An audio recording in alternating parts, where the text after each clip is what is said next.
Bonjour à tous. Alors, vous voici avec Mec Tranquille 78 pour vous expliquer Mac OS X Lion sur Windows. Alors, Windows 7. Donc, je vous dis expliquer, mais ce que je vais vous faire là, en fait, c'est une vidéo présentation. Et après, donc je vous mettrai un petit lien en haut ou en bas, dans un coin de l'écran, pour aller sur le guide d'installation que je mettrai plus tard dans une autre vidéo. Donc, je vais aller droit au but. Donc déjà, Mac OS X, donc il faut ce logiciel. Et ce logiciel, donc c'est un virtual, c'est une virtual machine. Je préfère le nommer comme ça. J'ai pas en français, je sais pas trop comment le dire. On va dire une machine virtuelle. Ouais, c'est mieux. C'est une machine virtuelle qui permet de virtualiser des systèmes. Qu'est-ce qu'ils entendent par virtualiser? Alors, donc vous voyez que moi je suis sur mon Windows, voilà, comme vous le pouvez voir, avec les gadgets et tout.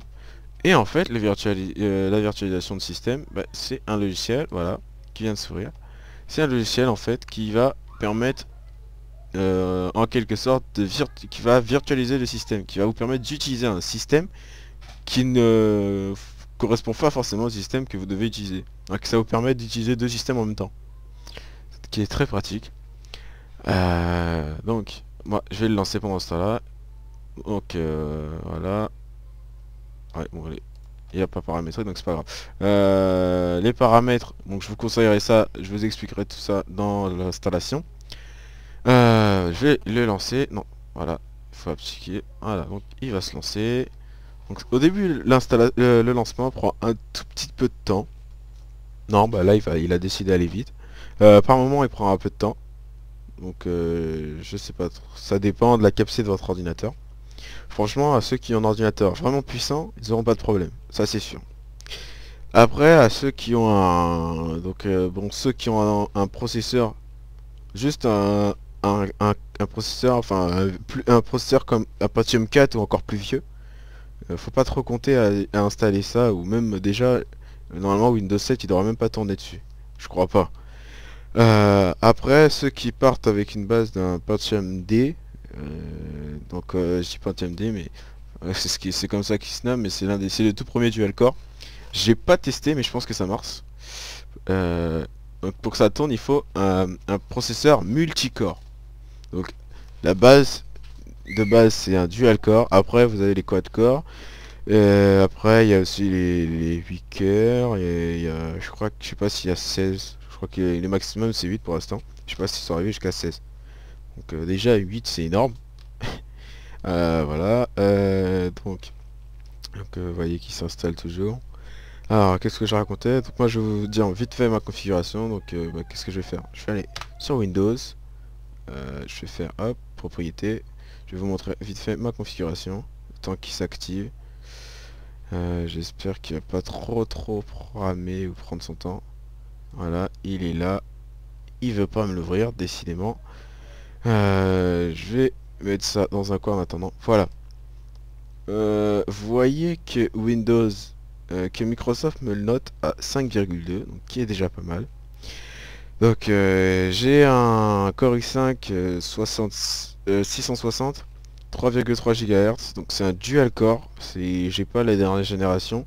C'est la première génération des dual core des Core i5. Les dernières c'est les 2500K, je crois. Ils se nomment comme ça, les Core i5 2500K. Qui tourne à la puissance que vous voulez. Enfin, vous achetez celui que vous voulez. Donc moi j'ai un 3,3 GHz, donc pas de problème. Et les nouveaux, les Core i5 nouveaux, c'est des 4 cœurs. Même les Core i3, les nouveaux, les deuxième génération, je crois que c'est même des 4 cœurs. Donc vous inquiétez pas, vous allez en magasin, vous achetez ça tranquille. Ou ça vous faites monter vous-même, vous pouvez très bien demander à quelqu'un de vous le monter. Voilà, c'était une petite info comme ça. Donc j'ai 8 Go de RAM et un système 64 bits. Voilà, donc je vous ai dit ça assez rapidement. Donc non, bon, il prend trop de temps. Bon, il s'est ouvert, mais c'est pas grave. Donc j'ai ma carte graphique. Vous voyez que là, il s'est installé. Non, il s'est pas installé, il s'est ouvert. Voilà, excusez-moi. Donc il s'est ouvert. C'est magnifique. Donc moi, je vais faire un truc. C'est le mettre en mode plein écran.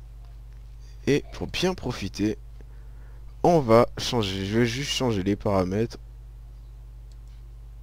dans le moniteur. Donc ça prend un peu de temps parce que comme ma frappe il prend des données derrière, donc je sais plus, je crois que c'est ça.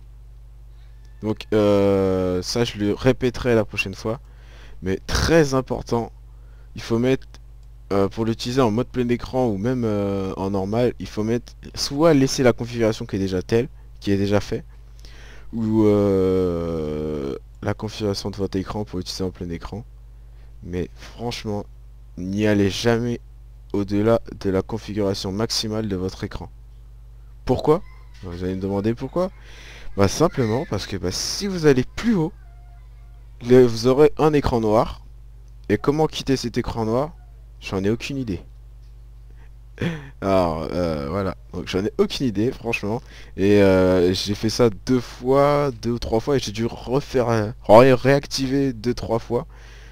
Et voilà, donc là je suis en plein écran, tranquillement, j'utilise ça en plein écran. Sans problème. Donc vous voyez que normalement, voilà, le logiciel de virtualisation il apparaît avec une petite barre en haut, sinon je pourrais très bien l'attacher. Voilà, et je peux utiliser ça tranquillement. Donc le système il est déjà en français avec tout déjà paramétré, déjà tout mis à jour et tout, vous n'aurez pas de problème. Donc je vous dis à bientôt dans la prochaine vidéo qui vous permettra d'installer. Donc voilà, qui vous apprendra comment installer.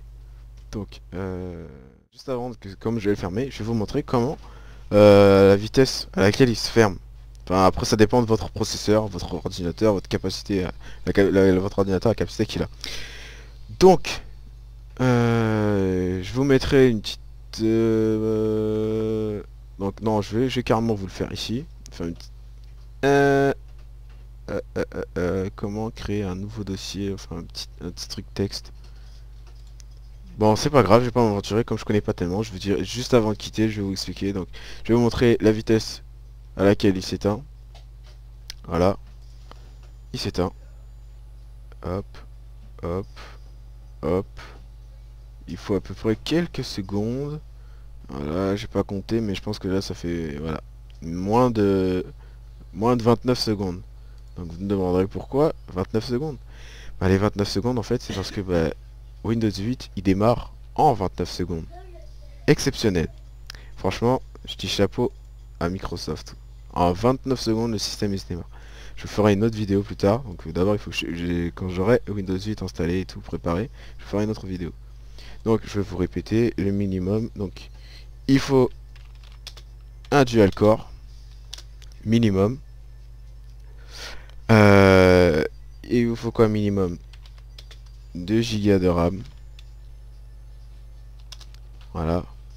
Un dual core, 2 Go de RAM. Bien sûr, une carte graphique. Voilà, donc bon, j'ai fait une faute. Ça le fait pas trop. Voilà, une carte graphique.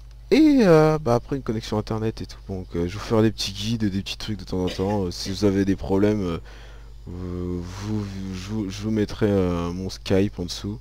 Comme ça, vous m'appelez sur Skype, vous m'appellerez et je vous expliquerai tout. Donc à bientôt. Et merci d'avoir regardé cette vidéo quand même. Donc mettez aussi un petit j'aime ou un petit commentaire en dessous, ce serait sympa.